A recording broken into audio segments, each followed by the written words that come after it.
Spring is on the way, and I have been seeing all these cute projects using terracotta pots, so I headed over to my local dollar store and picked up a few. Place the 4 small pots like paws and legs, and then place the medium pot on top as the body of the dog. Next, place the other medium pot on top of the body of the dog. This pot will be the face of the dog.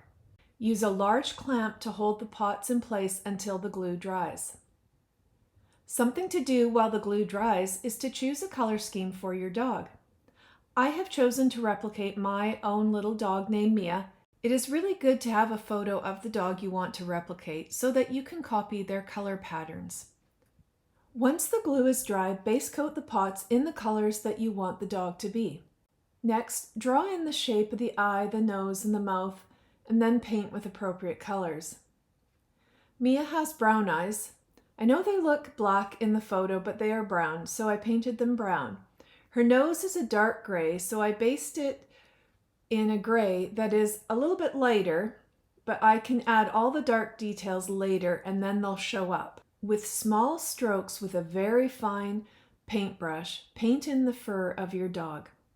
Our Mia has black, brown, gray, and tan pieces of fur. I like to start with the darkest colors and then layer up to the lightest. Oh boy, did I ever learn a big lesson here.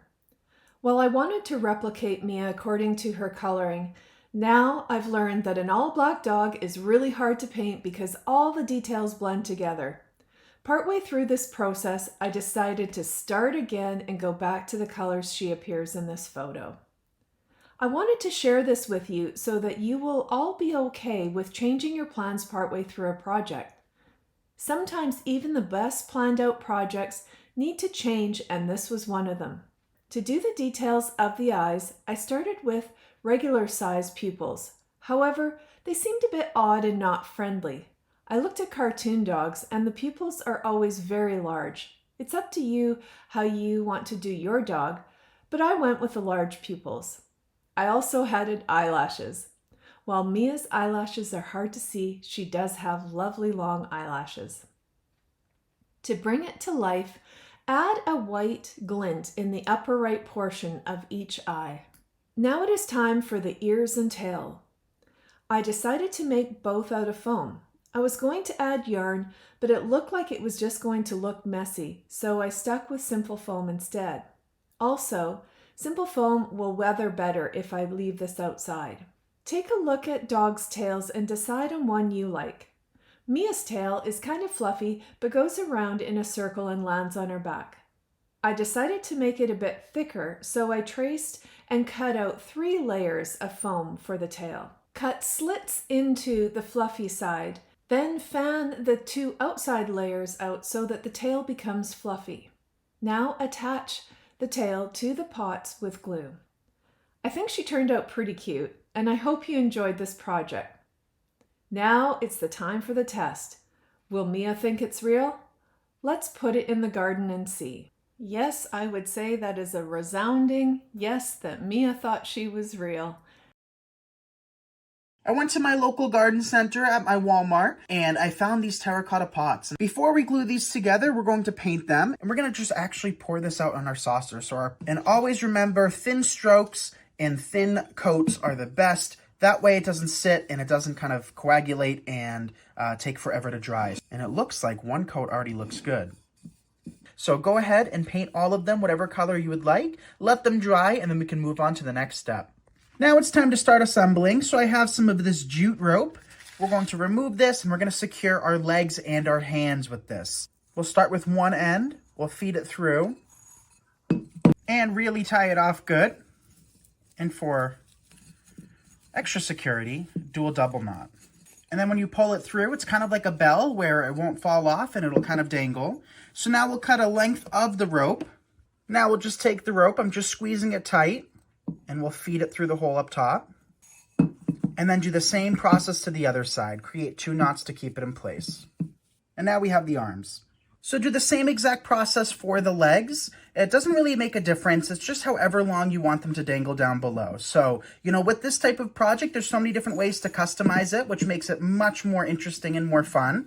And you can also paint the inside of the pots, but where I'm placing this, you're not going to see inside of them, so I didn't feel like wasting the paint. And there we have our second set.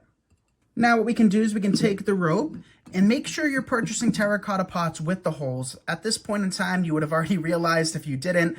We'll take the rope, feed it through, and then we can flip the pot over, and this one's not painted inside as well. And then we can just take a twist tie to secure these together.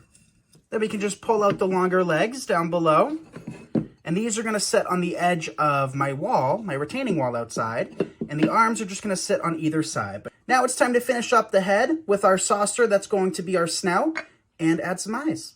For the pig's snout, instead of painting it, because I am not the best painter, I'm just using a pipe cleaner. So I just cut 2 little pieces, and I think it's going to actually look like a piggy bank, which will be really cute. So to secure these, we're just going to add a little bit of hot glue. You could also use some cold glue.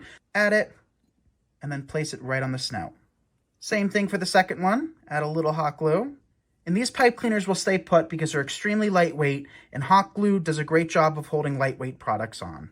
With terracotta being both a porous and a heavy product, I do not recommend hot gluing them together. The only time we need to glue is to glue the snout on and glue the head to the body, and I recommend using a cold glue like E6000. Then you can take the snout and just place it right on top. So instead of painting on the eyes, I thought it would be really cute to work in buttons. So we found these black buttons from Walmart. They come in all sizes, shapes, and colors and styles. So to secure these, you can use cold glue as well. I'm just going to take a little dollop of hot glue and place the eyes right on, like so. And there we go. We have the eyes for our pig.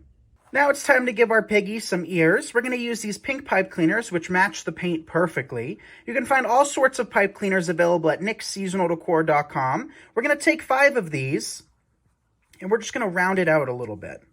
Then we're going to just pinch, and that is what you're going to see on the outside. Really, really cute. So let's do the same thing to another one, and then we can glue them in place.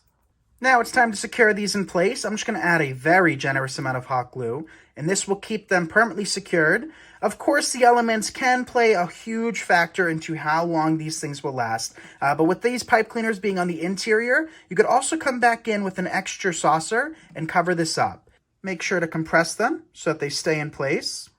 So after adding the cold glue, and I also secured it a little bit to the jute too to keep it in place. Now what we can do is we can take the head and secure it right on top. And look at how cute this looks.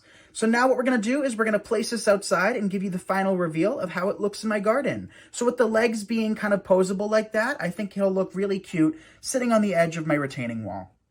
And here is how our piggy turned out. I absolutely love it, and I love how economical and easy he was to put together. So I think it'll be really cute to do these in all different types of barnyard animals. We've already done a cow before, we've done a pig now, and maybe we can do like a chicken and other things. Thank you so much for watching. I'm Nick Kretikos of Nick's Seasonal Decor, and you're watching me on Hometalk. See you in the next episode.